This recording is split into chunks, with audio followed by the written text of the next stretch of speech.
RTM, Rádio Transmundial de Portugal.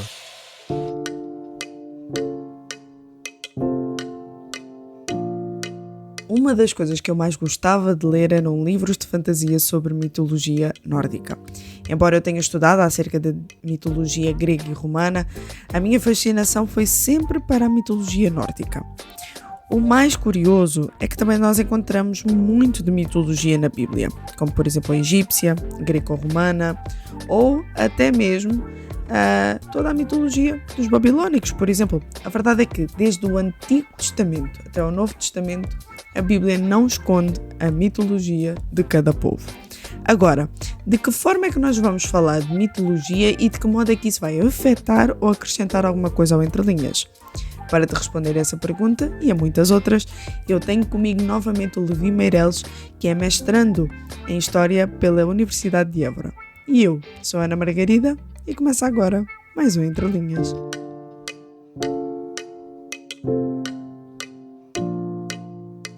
Levi, é bom ter-te aqui de volta e é bom por causa do assunto também que nós vamos tratar, que tu então és aficionado, gostas muito.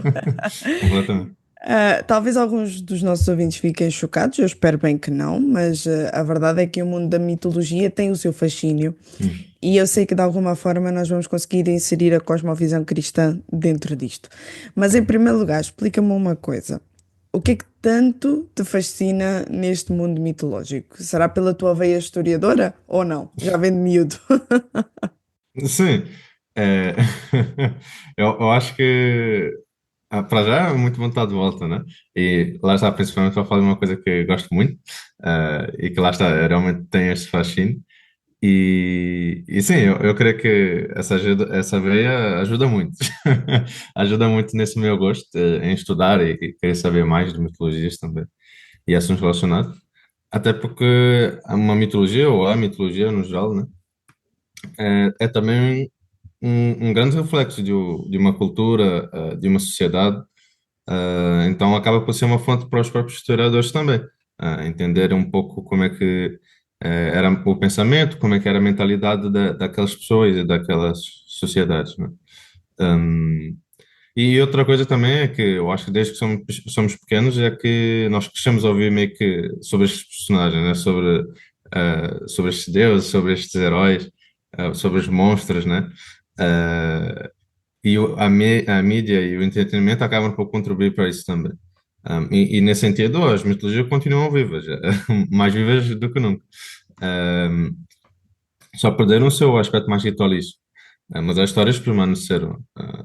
E eu acho que para mim isso é que acaba por ser mitologia, ou as mitologias acabam por ser isso. São histórias, né? Então é claro que eu gosto de ouvir uma boa história, especialmente aquelas que falam sobre nós, sobre a nossa natureza, como é que nós lidamos com o mundo. E as mitologias estão cheias delas, estão cheias dessas histórias, de uma forma ou de outra. Então, assim, eu me fascino pela mitologia principalmente por isso, porque elas acabam por falar muito sobre quem nós somos enquanto humanidade, como sociedade, como indivíduos também. Eu acho que tem muito a ensinar, né? Eu acho que sim. Muito bem, eu pensava que aqui a gente já tinha que fazer uma ode à Disney, que nos trouxe também Olha, é um verdade, bom, é um bom verdade. entretenimento em relação a isso, e na minha cabeça agora só estava de zero a herói. Bom, mas eu não vou cantar que é para não chocar ninguém.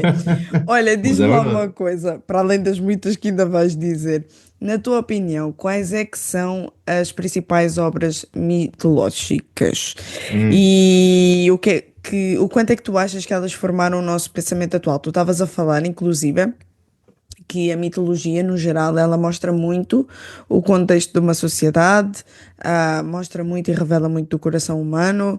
uhum, A verdade é que nós, hoje em dia, podemos não prestar muita atenção, lá está, podemos lá fazer essas distinções de, não, os deuses romanos foi daquela época, os deuses gregos foi daquela época, a Disney mostra apenas o que foi daquela época. Mas a verdade é que ainda hoje, muito disso ainda rege as nossas crenças, mesmo que nós não nos demos conta. uhum. Explica-nos lá um pouquinho sobre isso. Sim, eu vou responder essa pergunta por partes. Eu vou deixar a parte das obras para o final, se calhar. Sim, lá está. Eu acho que elas continuam vivas, né? As mitologias, e essas histórias. E por continuar vivas, elas mantêm uma certa influência no nosso pensamento e na nossa forma de encarar o mundo, como disseste, e às vezes nós nem nos apercebemos disso. Um, e isso acontece precisamente porque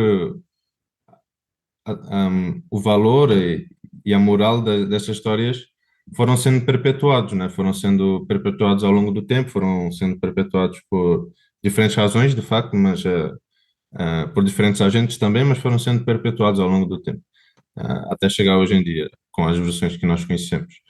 Um, e claro, hoje, como eu já falei, tem vários meios que falam sobre essas histórias, a mídia, o entretenimento. Então, e depois há sempre alguém que faz alguma referência, né, mesmo na própria literatura também. Então, meio que nós estamos sempre a receber a influência desses pensamentos e dessas ideias, né?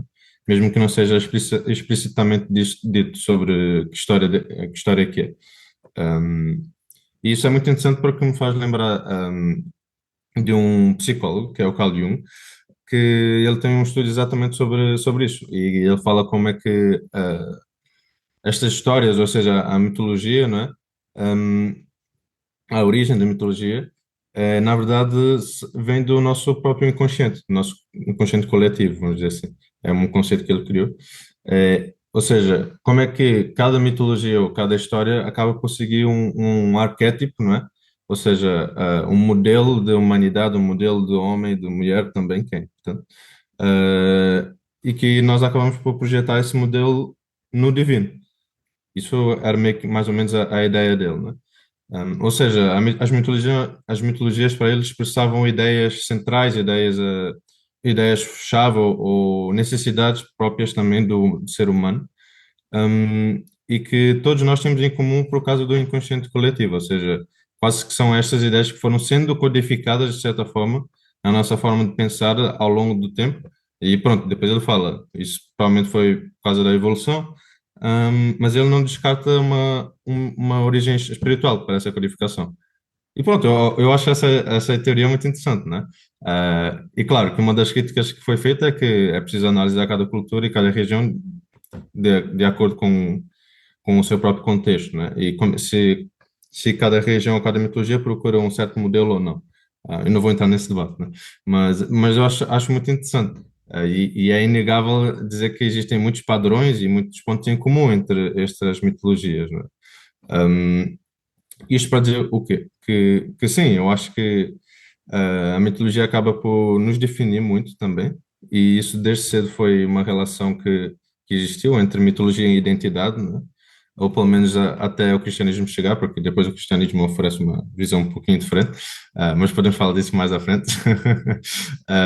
Mas sim, de qualquer forma, ela acaba por definir a mitologia. E, no entanto, nisso eu acho que nós acabamos por cair num erro duplo muitas vezes, que é o de igualar a mitologia ou as mitologias com religião, que eu acho que são coisas diferentes, porque a religião eu acho que exige uma coesão narrativa, exige uma coerência de valores, de moral também, uma organização mais complexa, né, em termos de histórias, rituais também. A mitologia não tanto, ou seja, são mais um pouco de histórias soltas, são várias narrativas, às vezes contraditórias até. Um, e curiosamente, eu acho que isso explica-se com a política também. Ou seja, se formos ver no tempo, na antiguidade, né, as nações mais próximas de unificar estas histórias e torná-las religiosas, vou dizer assim, a benefício da política, foram exatamente o Império Romano e o Egito Antigo. E a unificação nos dois casos passava pela figura do chefe político, né? Ou seja, no imperador e depois no faraó. Ou seja, Eles estas próprios se histórias. criam deuses. Sim, Eles exatamente. próprios pensavam que eram deuses. Aliás, recentemente já fui ver o Gladiador 2 e Sim. há uma cena que me ficou, do Imperador Guetta, que me ficou marcada, e o ator fez aquilo muito bem, porque parecia que ele estava a receber uma inspiração, quando na verdade não, era por vontade, livre e espontânea vontade dele, decidir se aquela pessoa iria morrer ou não na arena. Pois, Mas sim. pronto, continuando. Mas a cena está lindíssima, está muito bem interpretada. Mas creio que sim, também que representam muito bem isso, exatamente isso. Ou seja, eles eram meio que essa figura. e pronto, eles acabam por se tornar parte da própria mitologia, né? Ah, mas por razões políticas, né? Ou seja, é todas estas histórias soltas, através da unificação política, envolveu também essa unificação destas histórias. Ou seja, eles tiveram que chegar meio que a um consenso como é que, agora que estamos unidos, como é que nós vamos fazer, como é que faz sentido estas histórias que nós temos, né? Isso me leva ao segundo erro, que às vezes nós caímos, que é que existe uma mitologia. Eu acho que não existe uma mitologia, pronto, existem várias, né? Primeiramente, mitologias ocidentais, obviamente, são diferentes das mitologias em África, mitologia na América, na Oceania, na Ásia, já agora. Então, pronto, começa por aí. Depois, mesmo no Ocidente, nós temos a greco-romana, temos a egípcia, suméria, a nórdica, a celta, enfim, por aí vai. E a questão é que, mesmo dentro destes sacos que nós criamos, vamos dizer assim, por exemplo, greco-romana, eu acho difícil dizer propriamente uma mitologia greco-romana porque lá está. Hum, sim, existiu esta unificação, mas existiram histórias em Atenas, histórias em Esparta, histórias em Corinto, histórias em Delfos, e muitas vezes, lá está, como eu falei, eram contraditórias. É a mesma coisa no Egito ou em outras regiões, né? Ou seja, para mim, isto respondendo à pergunta, né? Eu disse que ia deixar para o final. Eu creio que as obras assim mais influentes foram aquelas que exatamente tentaram unificar através de uma narrativa coerente às mitologias, né? Pelo menos para mim. E, e nesse sentido, me referindo somente às mitologias ocidentais, nesse caso, eu acho que é inegável dizer que, por exemplo, Homero, não é? Ou seja, a Odisseia, a Ilíada, mas também mais antigo também o épico de Gilgamesh também é muito importante. Temos depois, claro, o Hesíodo também com a Teogonia, se não me engano, na Grécia ainda. Depois temos os romanos também, a Eneida, a Metamorfose também do Ovídio, acaba por ser muito importante também. Lá está nesse trabalho de juntar histórias soltas. E depois temos também algumas obras nórdicas, não é? A Beowulf, ou então as Edas Poéticas também, se não me engano, acabam por ter esse papel. Um, assim, que eu me lembro, eu acho que essas são as a que eu me lembro assim para tirar, não é? Mais importantes, mas acho que sim. E muito bem colocado, até porque tu estavas a falar e eu estava a pensar aqui no seguinte: nós encontramos sempre também dentro da mitologia uma grande alusão aos simbolismos e até mesmo a Hum, forma como os rituais eram feitos, vai muito de acordo, principalmente agora eu estou-me a lembrar dos gregos e dos romanos, vai muito de acordo não só com o contexto que eles viviam, mas também com a forma que eles mesmos queriam se expressar, hum, mas usando algo que fosse moral, ético ou religioso, meramente aceitável, sim. para poderem, assim, dessa forma, estabelecer, entre aspas, esses rituais sem peso, sem culpa. E estamos a falar de muita coisa. Estamos a falar desde sacrifício de animais, a crianças, a orgias e por aí vai. Então, assim, Sim, principalmente. literalmente. Estamos a falar, se falarmos da mitologia greco-romana, pá, é para descambar. E tu achas mesmo que é isso que o ser humano precisa, desse aval ético, moral, para se extravasar um pouco, e no caso aqui, na questão da mitologia? Porque, por exemplo, eu sou muito mais fascinada pela mitologia nórdica. Completamente diferente da mitologia greco-romana e da maneira como eles É verdade. realizavam os seus cultos. Mas se havia coisa que se desenvolvia muito dentro era essa crença nas runas e no poder que elas tinham. Tanto que Hum. houve uma altura que tive que parar um bocadinho e disse, isto já está a ficar estranho.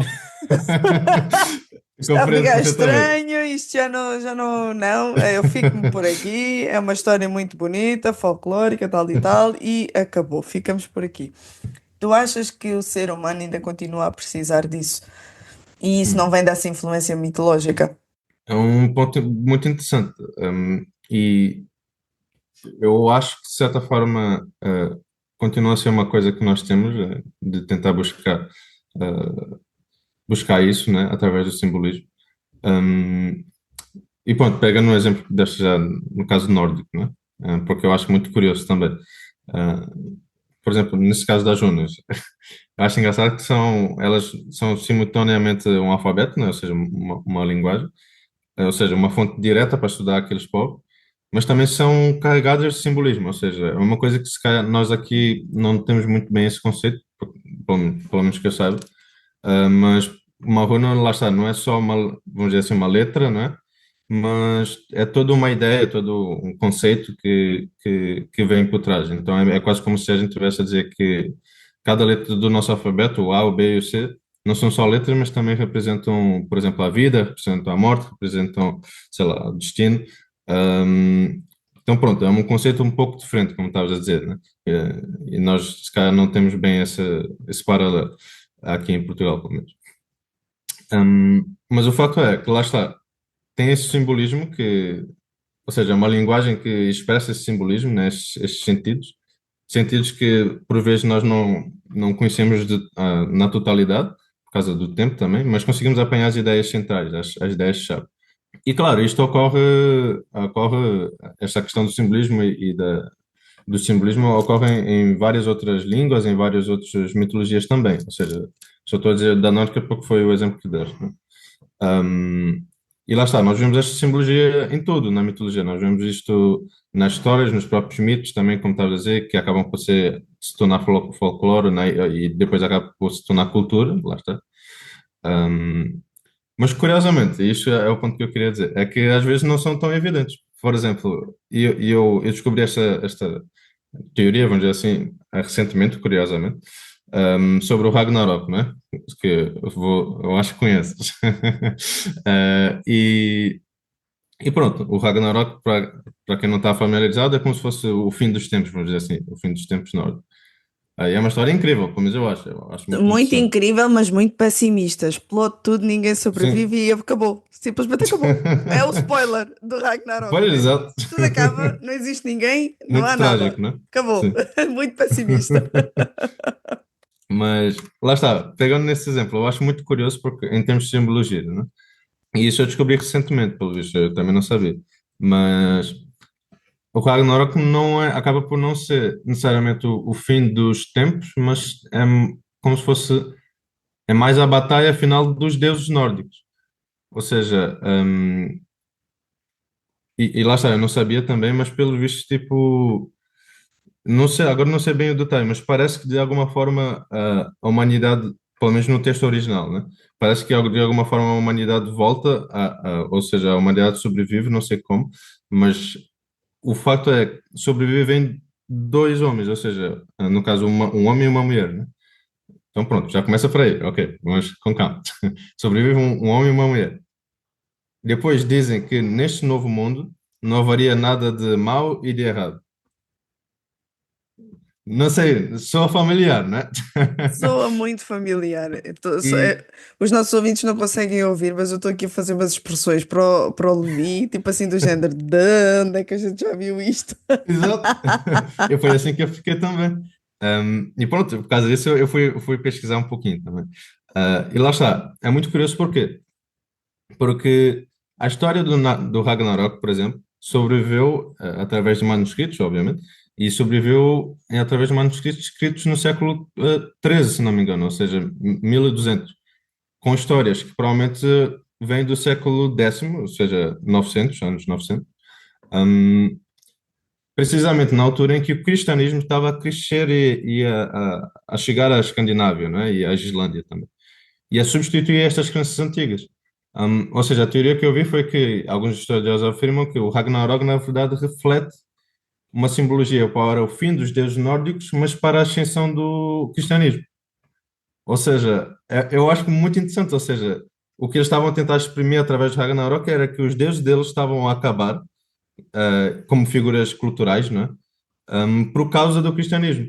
E que agora haveria este novo mundo que era sem dor, sem sofrimento, supostamente, porque veio uma figura nova, não é? Através de Cristo, e que iria os governar. Eles já não eram governados pelos deuses deles, mas por Cristo. Ou seja, o mundo pós-Ragnarok seria um mundo cristão. Ah, ou seja, lá está, isto só para dizer que é uma simbologia muito forte, na verdade, só que se calhar não é tão evidente assim, se nós não formos depois estudar, não é? E tu deste-me, até eu que sou fascinada com isso, tu deste-me um mega, não é, nem vou dizer spoiler, mas um ensinamento agora que a minha cabeça explodiu e isso faz tanto sentido. Yeah, Porque a também é mim toda uma também. questão histórica, porque realmente o cristianismo já estava a chegar lá. Exato, sim. Epá, eu estou chocada. Eu estou chocada. Fiquei exatamente igual também. Por isso que eu estou a partilhar. Eu achei incrível também. É Um, fascinante. É fascinante. E agora faz todo o sentido. Porque na sim, verdade é essa simbologia. Estavam a se acabar os deuses nórdicos. sim, Era isso. exatamente. Por isso é que é uma visão tão trágica, porque quando eu comecei a aficionar-me um bocadinho mais por esse mundo, ah, epá, o meu pensamento foi: não resta um. Hum, Tipo, que pobreza. Por isso é que a minha ideia sempre foi essa, do pois sim, sentido de que Deus não pode ser uma invenção humana, porque olha só a pobreza de imaginação quando os humanos tentam fazer alguma coisa acerca dos pois, deuses. Tipo, este aqui, por exemplo, não sobra um.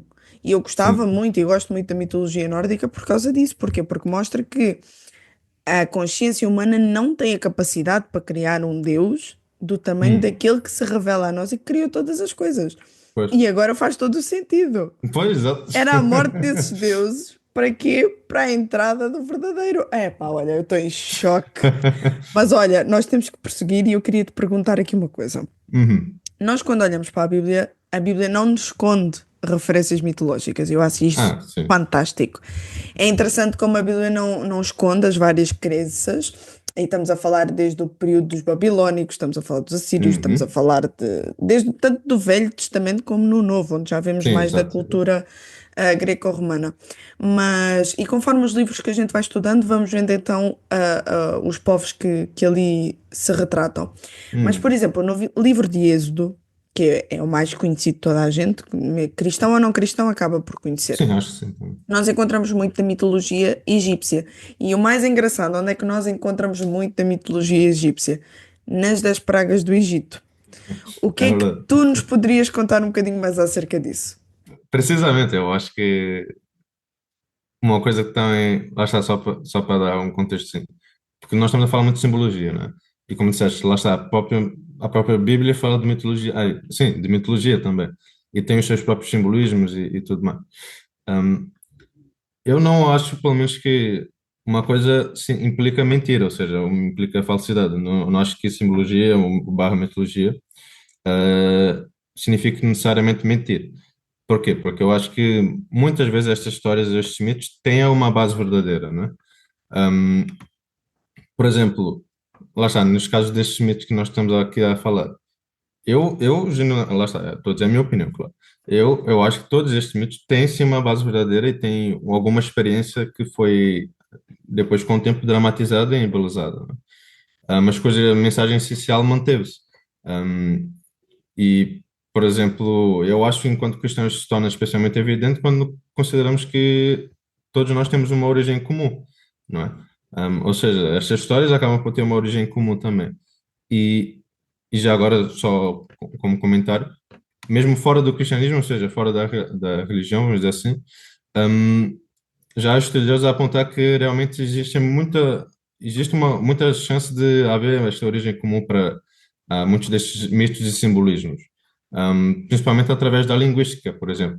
Dizem que, como Júpiter, Zeus, a própria palavra Deus tem uma origem comum na língua, que é o proto-indo-europeu, não é? Que na verdade quase 50% das nossas línguas vêm daí, do proto-indo-europeu.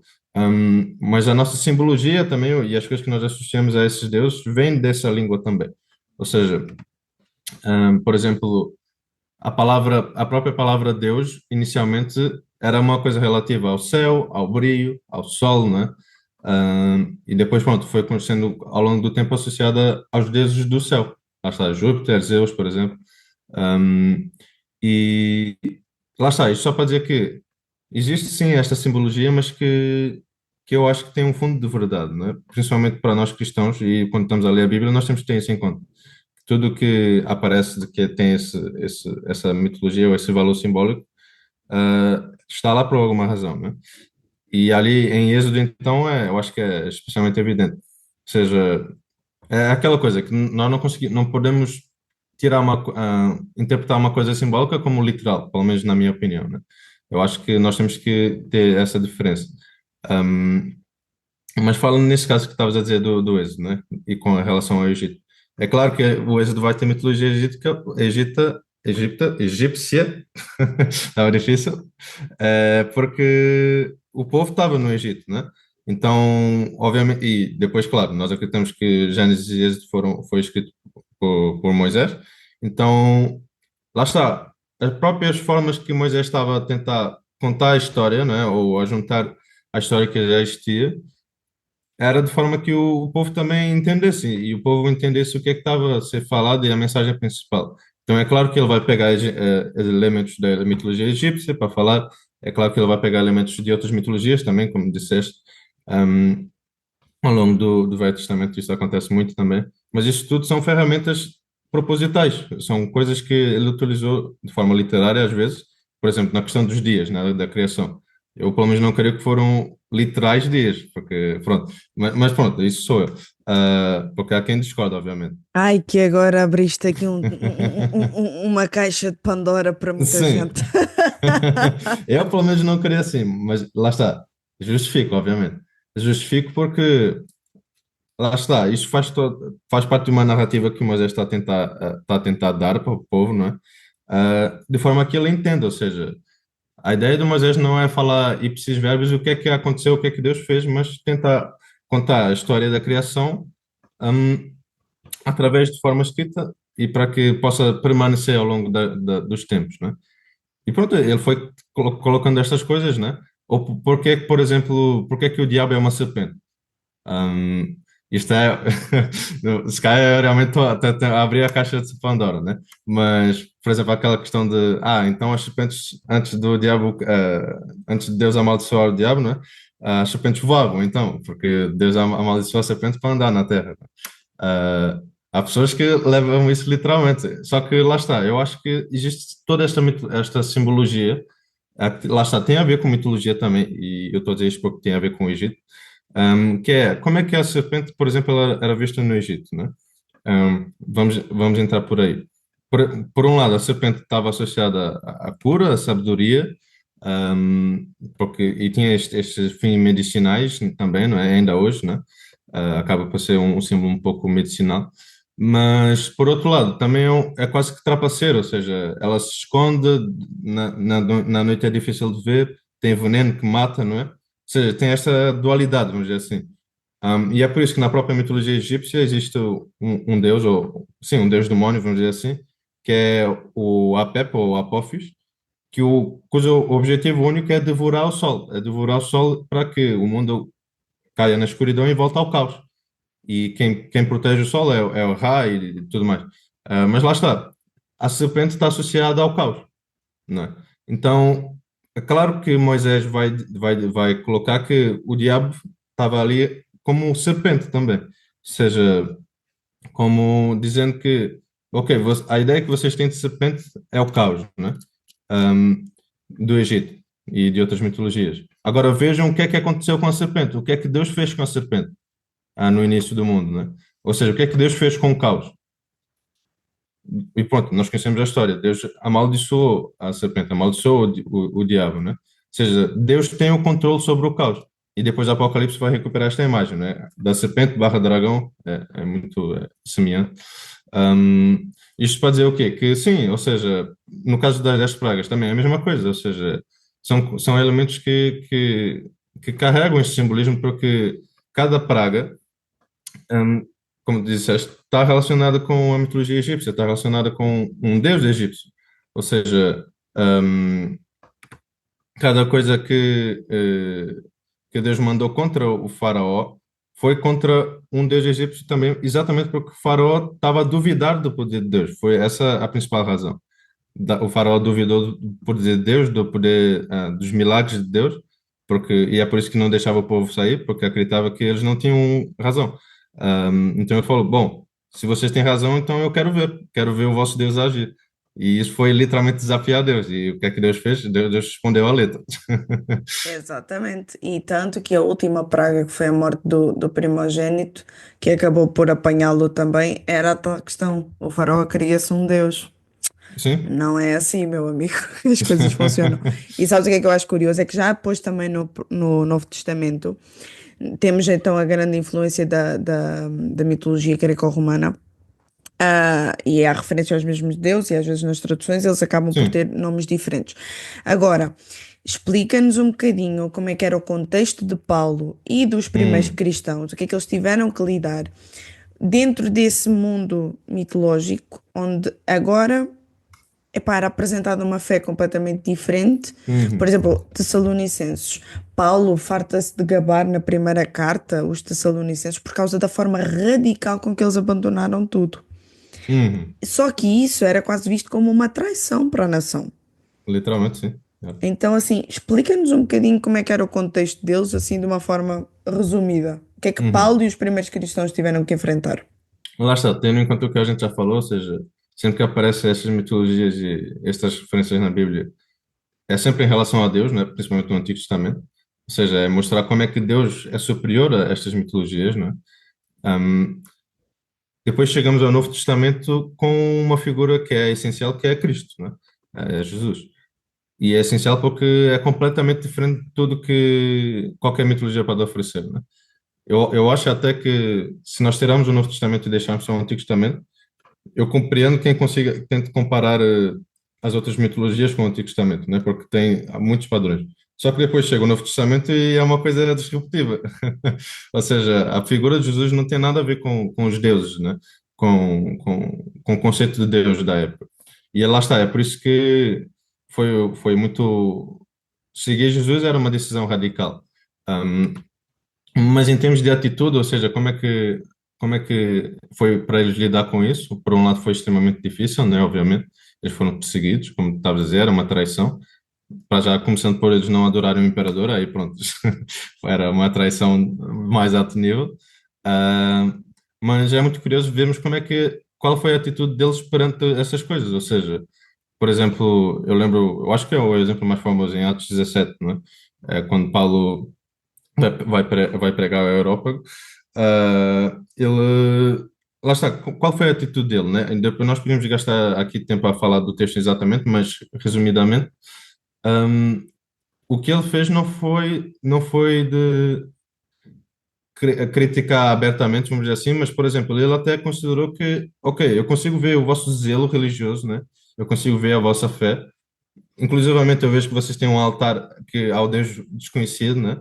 E é desse Deus que eu venho falar, ou seja, ele não, vamos dizer assim, ele não se isolou da cultura, ele não atacou necessariamente a cultura de frente, mas ele adaptou a sua mensagem à cultura, ou seja, ele, ele utilizou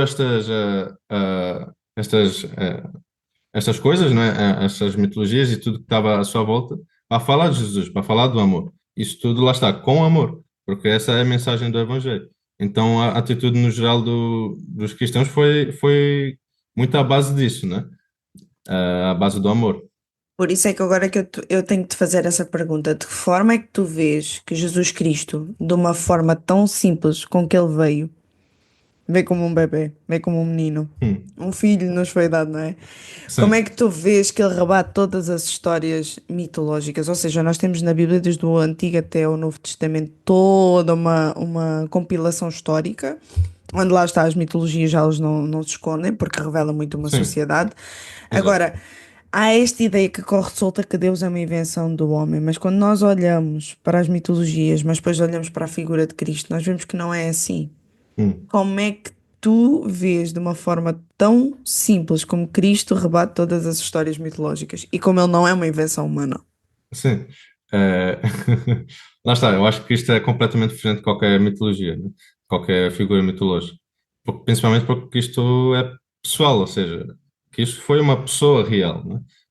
Historicamente mesmo. Quem duvida disso, eu tenho muitas dúvidas, né? Tenho muitas perguntas para fazer. Mas, e como se C.S. Lewis diz, Cristo é como se fosse o mito tornado facto, né? Ou seja, Cristo é o único mito, vamos dizer assim, que realmente existiu, ou seja, que realmente ah, tem esse fator verdadeiro por trás, né? Um, então, aliás, o C.S. Lewis acreditava que Deus estava inerente em todas as mitologias, né? E que todas elas, de certa forma, estavam a apontar para Cristo. É uma teoria interessante, de facto. Mas o facto é que Cristo veio, né? E Cristo viveu e veio como veio, né? Como estavas a dizer, veio como um menino. Que lá está, é completamente. ilógico, não é? Como é que o Deus Supremo, o Deus Criador, vai entrar na Terra, pronto, já é disruptivo, né? Ele vai entrar na Terra como um menino, quando não era essa a expectativa é que ele entrasse como o Messias, viesse como um rei. Ele entrou como um menino, cresceu como um carpinteiro, ou seja, o que for, humildemente, sem riquezas, sem glórias, lá está, nada a ver com o rei, não é?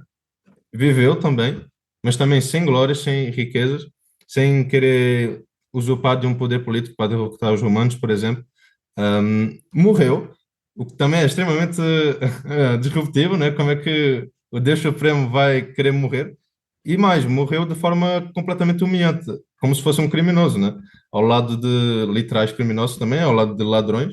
Mas sim, acabou por ser condenado pela justiça da época como um criminoso.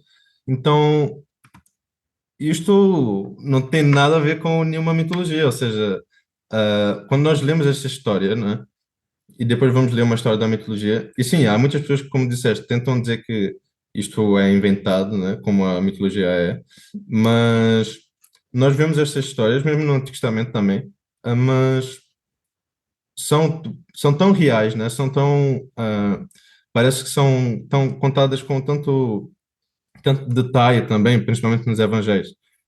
E nós temos quatro, né? Graças a Deus. São contadas de perspectivas tão únicas, tão pessoais, que é extremamente difícil tu dizeres que não existe ou que é inventado, né? Então, por exemplo, como eu acho que eu já tinha dito isso, mas repetindo, claro que se tirarmos o Novo Testamento, tu consegues aplicar essa lógica ao Antigo, ou seja, um, eu não acredito nos milagres que Deus fez, e não sei o quê. Ok, tudo bem. Mas primeiro, lá está a questão da simbologia. Mesmo que não acredites em nada do que Deus fez, literalmente, tem uma mensagem por trás do Antigo Testamento, tem uma simbologia por trás de tudo que Deus faz, não é? Mesmo que tu não acredites, tem sempre uma simbologia lá. Então, tu podes sim acreditar nessa mensagem. E se tu fores estudar essa mensagem que é falada no Antigo Testamento, ela eventualmente vai levar para Cristo. E então uma coisa não está desconectada da outra, né? Eu acho que isto é o ponto-chave do cristianismo em relação a todas as religiões e a todas as outras mitologias, que nós não precisamos fazer nada ou dizer nada para sermos dignos dele, né? Mas simplesmente o aceitar como verdadeiro e confiar nas suas palavras. Cristo é um mito verdadeiro, mas assim, é o único caminho para Deus. Sem rituais nem histórias, Cristo puro e duro. O Entre Linhas contou com a participação especial de Levi Meireles e com a apresentação de Ana Margarida. Realização RTM Portugal. RTM. Conhece todos os nossos programas em rtmportugal.org. Uma produção da Rádio Transmundial de Portugal.